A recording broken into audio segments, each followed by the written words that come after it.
Joe Salvador அல்வரங்கா. இவர் யாருன்னா மெக்சிகோவில் இருக்க சாதாரண ஒரு மீனவர் தான். இவரோட ரொட்டீன் வாழ்க்கையே படகு எடுத்துகிட்டு போய் கடலில் மீன் பிடிச்சிட்டு வந்து சேல்ஸ் பண்ணுறது தான். இவருக்கு ஒரு அசிஸ்டண்ட் ஒருத்தர் இருக்கார். இதே மாதிரி நவம்பர் மாதம் 2012 அவர் அசிஸ்டண்ட்டை கூப்பிட்டு கடலுக்கு மீன் பிடிக்க போகிறாரு.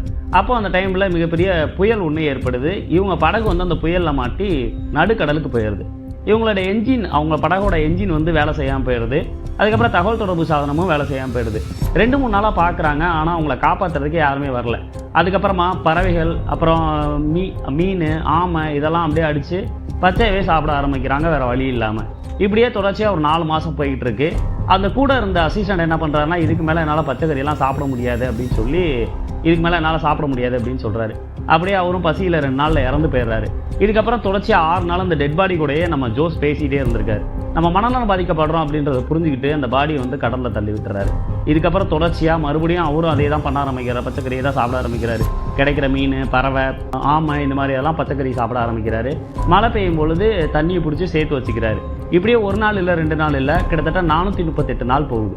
அதுக்கப்புறமா மெக்சிகோவிலேருந்து மார்ஷல் தீவு கிட்டத்தட்ட 9000 மைல் கடந்து அந்த இடத்துக்கு போய் சேர்றாரு. இவர் ஃபஸ்ட்டு வெளியில் போய் இந்த மாதிரி நான் கடலில் மாட்டிக்கிட்டேன், இவ்வளோ நாள் ஆகிடுச்சு அப்படின்னு சொன்னோன்னா மக்கள் யாருமே நம்பலை.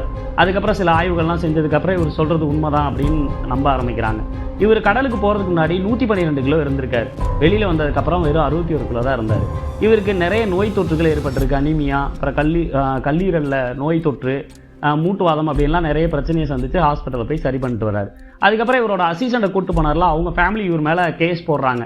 என்னன்னா இவர் வந்து அவரை சாப்பிட்டு தான் இவ்வளோ நாள் உயிரோடு இருந்தாருன்ற மாதிரி. அதுக்கப்புறம் லைட் டிடெக்டர் டெஸ்ட் அப்படின்ற ஒரு சோதனை வைக்கிறாங்க. அந்த டெஸ்ட்டில் பாஸ் ஆகி அந்த மாதிரி நான் பண்ணலை அப்படின்றதையும் ப்ரூவ் பண்ணுறாரு.